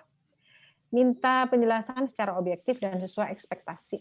Ekspektasi siapa? Ekspektasi dia. Ekspektasi dia itu bisa diwujudkan nggak sama kita? Atau realistis nggak? Gitu ya. Minta jelaskan maksudnya ketika keluar kata-kata yang kasar. Jadi mohon maaf Pak, Bu, saya keberatan Bapak bilang seperti itu. Iya sayang. Kalau saya ini yang dipanggil sayang siapa? Aduh. Pilihan untuk pergi demi harga diri. Jadi kalau udah ketemu sama orang seperti ini, teman-teman pergi silakan. Karena orang seperti itu sangat menginjak-injak harga diri. Tapi ini kalau bertemu dengan orang loh ya, kalau klien ya balik lagi. Kita mau menjadi pihak yang diperas atau kita menjadi pihak yang sama-sama kuat. Karena pada dasarnya yang dilakukan adalah untuk menekan kita, untuk menunjukkan diri bahwa dia itu oke. Kalau dia ternyata memberikan kompensasi yang lain, misalnya bayarannya besar, kita mah tinggal iya-iya aja gitu ya. Tapi kalau dia juga nggak realistis pada saat memberikan fee ke kita, itu kan sudah tidak baik untuk kita juga gitu ya. Oke, catatan perilaku. Secara teoretik, tiap orang memiliki lebih dari 60 ciri pribadi yang mendorong munculnya beragam perilaku. Jadi kita punya 60 loh ya. Dan itu muncul bergantian. Tergantung kita lagi on atau lagi off. Kita lagi baik atau buruk. Kita lagi soleha atau lagi nistah gitu ya. Perilaku dapat berubah dalam hitungan detik. Iya dong. Dalam hitungan detik kita bisa berubah loh. Bahkan orang bisa merubah kita. Sebelum mengendalikan perilaku orang lain, kendalikan perilaku diri kita dulu. Karena kita nggak bisa merubah orang, yang bisa kita rubah adalah kita. Jadi pakai belahan otak yang mana? Saya mau pakai yang mana nih? Saya mau pakai yang depan, saya nggak mau pakai yang belakang, gitu ya. Manusia tidak hanya punya satu sifat yang mendasari perilakunya, banyak sekali. Jadi perilaku itu bisa diturunkan, 20% keturunan, 80% ketularan. Nah, yang nularin kita siapa? Bisa jadi orang tua, bisa jadi teman-teman kita, bisa jadi guru dan lingkungan kita. Yang kelima, kita dapat mengelola dan mengendalikan perilaku mereka pada saat kita sudah bisa mengendalikan perilaku kita. Oke, pengingatnya ini tidak ada rumus yang tepat untuk mengelola pribadi sulit. Terkadang dengan senyuman justru dapat membuat perubahan. Tak jarang pula kita mengharapkan orang lain untuk berubah. Namun kita lupa bahwa sebetulnya kitalah yang diam, tidak mau menggeser sudut pandang dan melakukan perbaikan. Gitu teman-teman. Terima kasih. Terima kasih Bu Iva. Aduh, gimana nih teman-teman? Pemaparannya, ilmunya, gimana nih, seru nggak? Mana nih suaranya? Bukan pada seru hilang. lagi, luar biasa. Kasih Mbak Iva. Keren. banget. Ilmunya luar biasa, keren banget. Ya, betul, luar Keren, biasa keren. banget ya. Jadi kita semakin tahu nih ciri-ciri gimana klien atau orang yang sedang kita hadapi dari pemaparannya tadi. Nah, mungkin di sini ada yang mau bertanya karena penasaran. Waktu kemarin ada Kang Mul Yamada ya, yang sampai didorong sama kliennya saat lagi nge-MC. Terus ada juga yang dicaci maki kemarin cerita-cerita itu sama kliennya. Nah, mungkin mereka ada di salah satu klien tersebut tipenya. Nah, tadi sudah kita ketahui gimana cara menghadapi klien-klien seperti itu. Maka silahkan buat teman-teman yang mau bertanya sama Ibu Hanifah Hasna, untuk 2 orang penanya dulu, saya tampung dulu. Silahkan.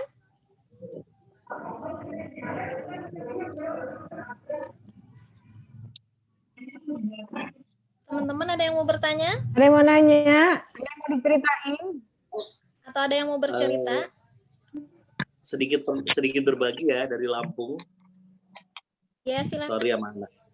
Jadi kalau saya dulu udah berapa tahun, lama pokoknya lah ya, lama banget, itu pernah, saya yakin teman-teman sih di sini apapun kesulitan di dalam MC pasti sudah siap dan tahu problem solvingnya pastilah.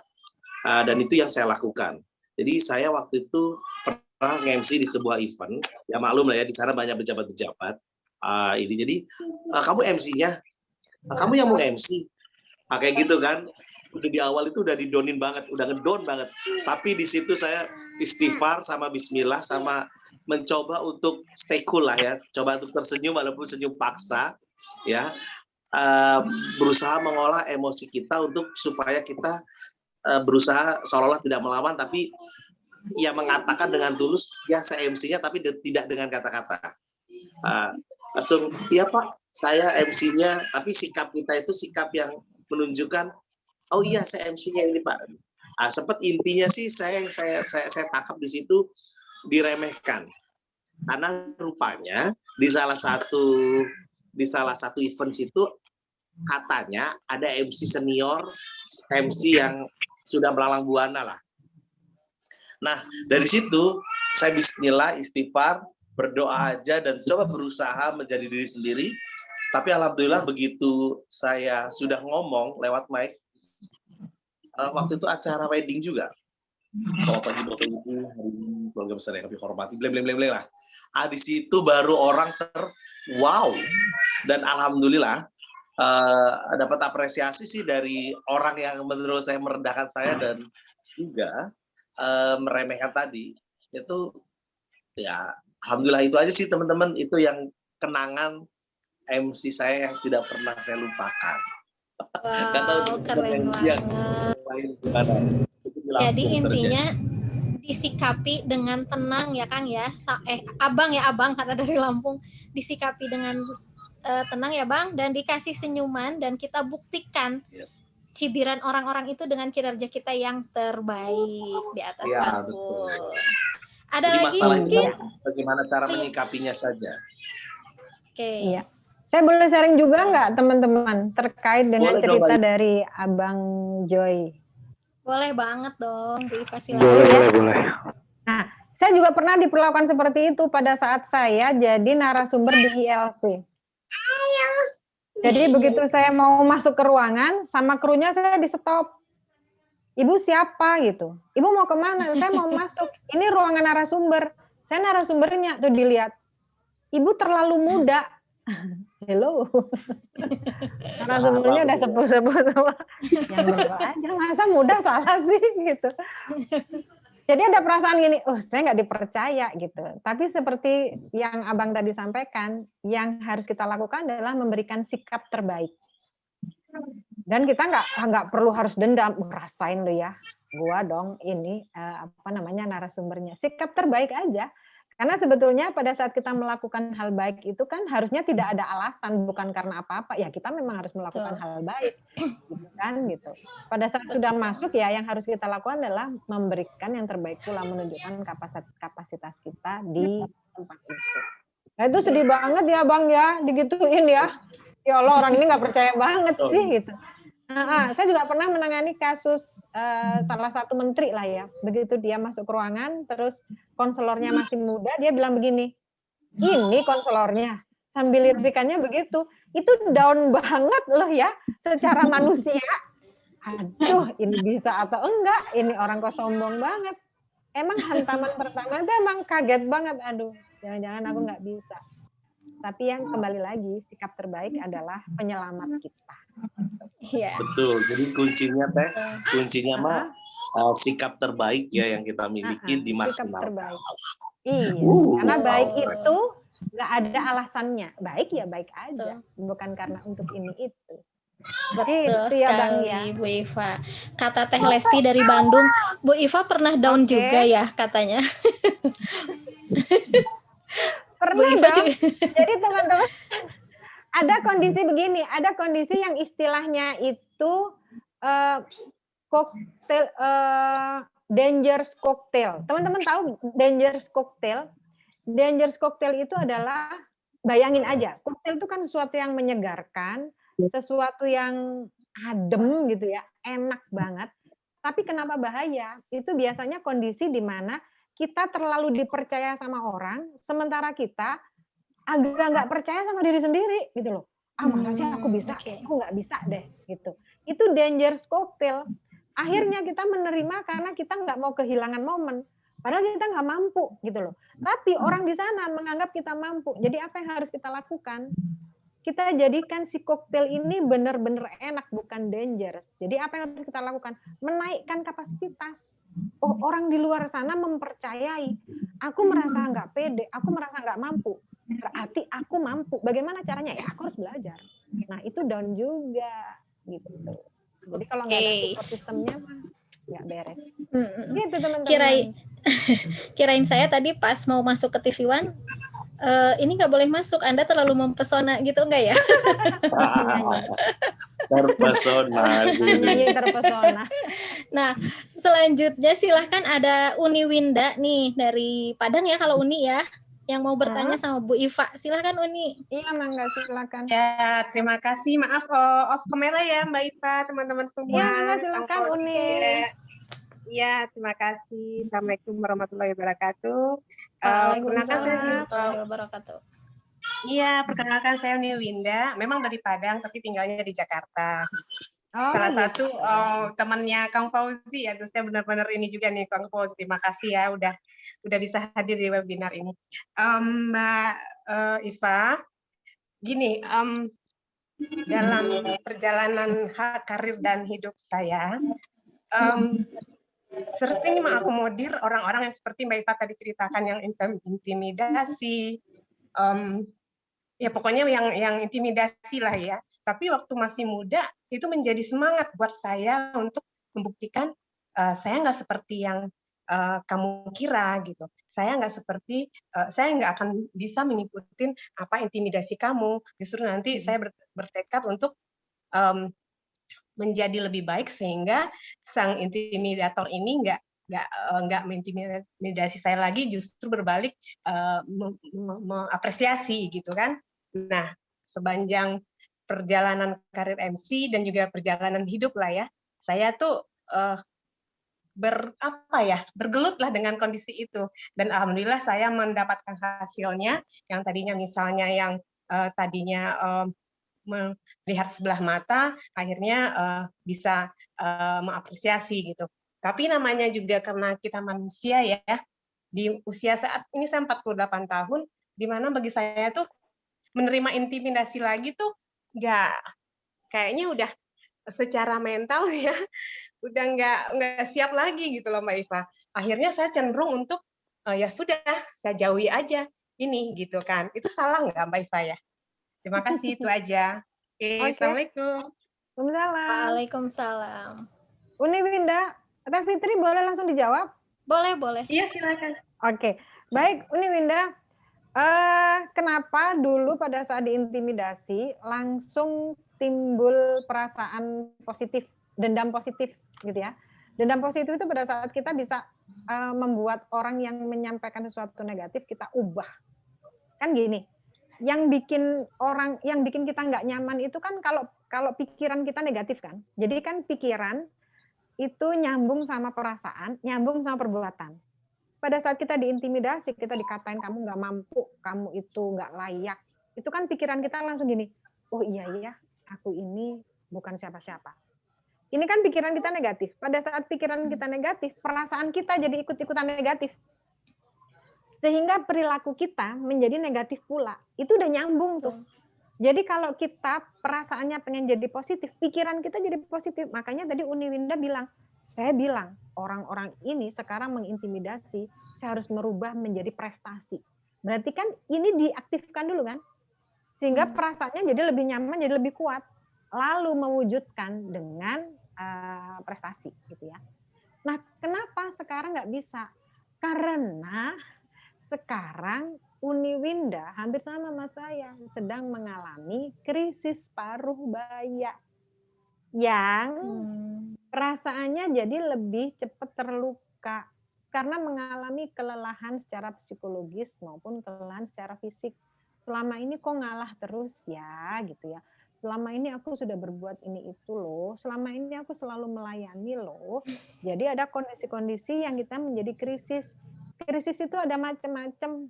Ada krisis pada saat pubertas, ada krisis pada saat quarter life crisis di usia 20-an, dan ada krisis paruh baya.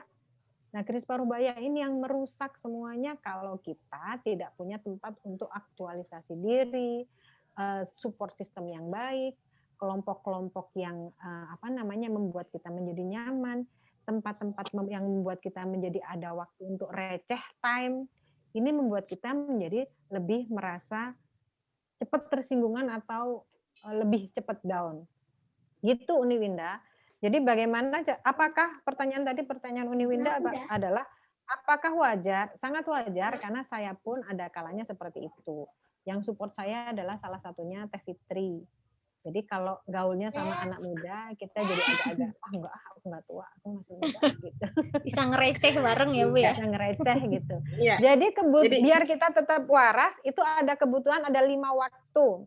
Ya Uni Winda, yang pertama adalah me time, yang kedua couple time, yang ketiga family time, yang keempat social time, yang kelima adalah receh time. Gitu. Jadi kalau 5 ini kita penuhi, kita insya Allah akan menjadi sangat-sangat oke. Gitu ya. Me time-nya apa? Ada yang orang suka luluran. Kalau saya me time-nya adalah di perpustakaan. Dengan itu terpenuhi, saya lebih ada self love gitu. Aku ini harus dikasih penghargaan. Penghargaannya apa? Ya aku harus ke perpustakaan. Oh, penghargaannya adalah aku harus shopping. Oh, penghargaanku adalah aku mani-pedi. Gitu. Jadi receh time itu sangat penting. Social time juga penting. Gitu nih Winda. Winda, kalau belum puas nanti kita diskusi berdua sesama. Ya, oke, makasih. 087744. Iya, benar-benar. Asik dapat diskusi berdua nih ya. Masya Allah. Nanti aku minta nomornya ke Kang Fauzi ya, Mbak Iva ya.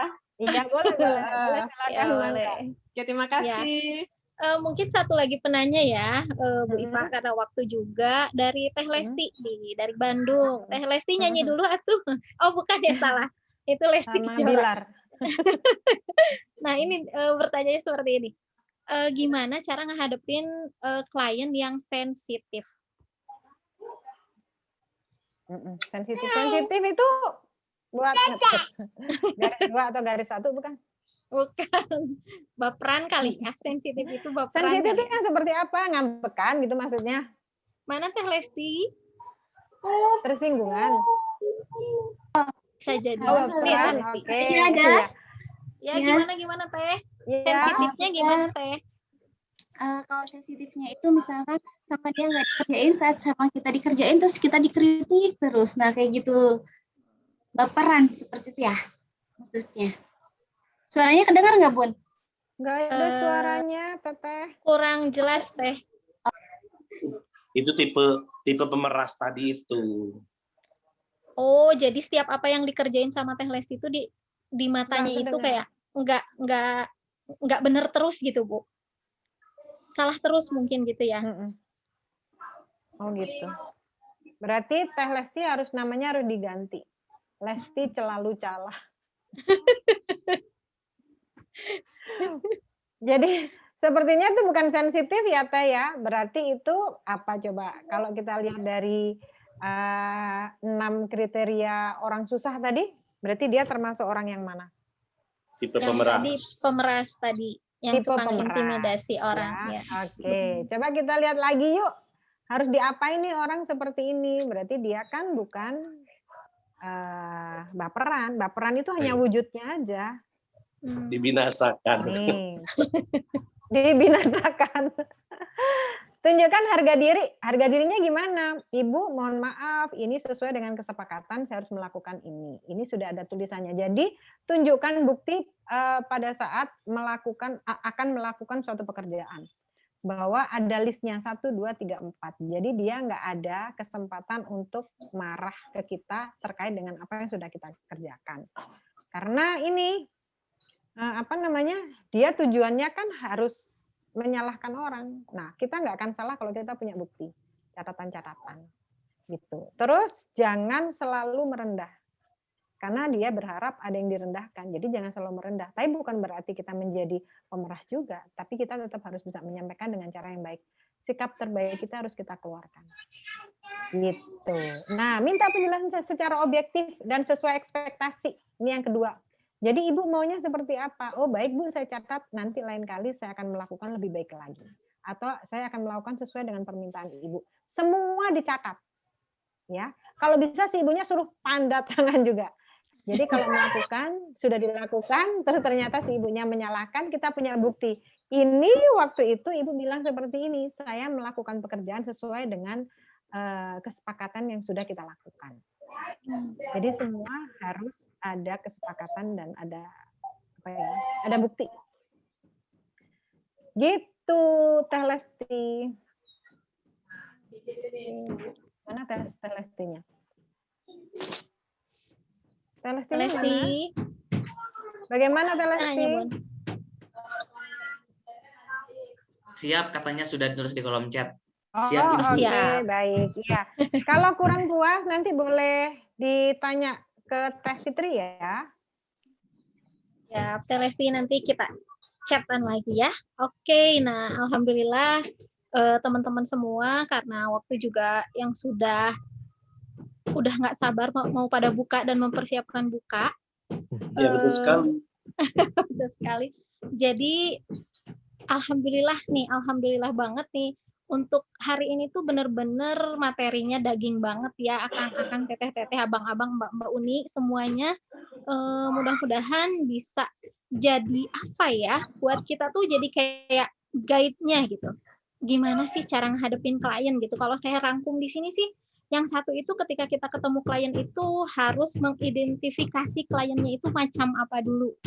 Macam pemeraskah yang tadi ya, atau macam yang iya-iya aja, atau macam yang seperti apa. Jadi kita bisa tentukan mau seperti apa kita bicara dengan mereka. Dan harus bagaimana yang tadi seperti Ibu Hanifah Hasna bilang, kalau ngadepin yang kayak gini, harus kayak gini, yang kayak gini, harus kayak gini. Jadi pertama tips and tricksnya adalah identifikasi dulu nih, kenali dulu klien yang kita mau datengin itu seperti apa. Mungkin kalau MC tuh kalau mau ada klien ngobrol-ngobrol dulu lah, kopdar dulu nih sekali dua kali ngobrol dulu, atau bisa tanya-tanya ke yang lain dia itu seperti apa, siapa, background-nya bagaimana, latar belakangnya dan yang lain-lainnya. Nah yang kedua itu kita harus terus bisa menggunakan otak korteks kita ya ketika berhadapan dengan klien yang sulit. Jadi yang didahulukan adalah otak manusia dengan tadi cara yang tarik nafas dulu sebelum kita memberikan argumen dan lain-lain kepada klien yang sulit tadi. Terus yang ketiganya gunakan komunikasi yang baik. Tadi tetap harus respect karena kita adalah sebagai seorang pemberi jasa. Jadi kita harus memberikan pelayanan yang terbaik sekalipun dia menyebalkan atau tadi kata Bang Joy harus dimusnahkan, kita tetap harus tersenyum dan beri sikap respect tertinggi kita kepada mereka. Karena tadi apa yang kita perlihatkan atau perilaku yang kita berikan kepada klien kita adalah memperlihatkan personal branding kita sendiri. Dan yang terakhir adalah berikan senyum dengan apapun klien yang kita hadapi. Itu ya, mungkin itu teman-teman rangkuman hari ini. Mungkin Bu Hanifah Hasna bisa ngasih closing statement dulu nih buat kita semua sebelum kembali ke Kang Fauzi. Silahkan Ibu. Iya Teh Fitri, sebetulnya closing statement-nya ada di slide terakhir tadi. Ya, bahwa kita tidak bisa merubah orang lain, yang bisa kita rubah adalah kita sendiri. Pada saat kita masih merasa bahwa orang lain itu ternyata kok ngeyel banget nggak bisa berubah, jangan-jangan kita yang belum mau berubah. Tapi kita terlalu menilai orang lain sehingga kita lupa menilai diri sendiri. Jadi mulai sekarang jangan menganggap orang lain sulit, tapi kita seharusnya berkaca. Jangan-jangan kitalah yang sulit. Kitalah yang sombong, tidak mau merubah diri. Sehingga kita merasa bahwa orang lain bermasalah, kita tidak bermasalah. Ayo, mulai sekarang kita berkaca, kita perbaiki diri, kita akan menjadi versi terbaik dari diri kita. Terima kasih teman-teman, sampai ketemu. Ya. Oke, terima kasih Bu Hanifah Hasna dan teman-teman, kita kasih aplaus dulu buat Ibu Hanifah. Terima kasih banyak. Jazakallahu khairan katsir. Nah, silahkan Kang Fauzi. Kita kembalikan ke Kang Fauzi. Terima kasih Bunda Fitri dan juga Bu Hanifah yang sudah berbagi satu materi yang kalau kata orang tuh materi daging ya. Karena memang kita sebagai MC perlu mengetahui hal ini sehingga ketemu klien tipe apapun kita bisa rileks, tenang, dan juga cool ketika menghadapinya. Untuk itu, saya ingin melihat nih, karena teman-teman sudah belajar banyak hal, nanti apapun pembelajarannya, jika teman-teman ingin membagikan ke sosial media, silakan. Boleh juga nih kalau di Instagram, teman-teman tag akunnya Bu Hanifa ya. Kalau nggak salah, @iva_hasna ya, Bu Iva ya.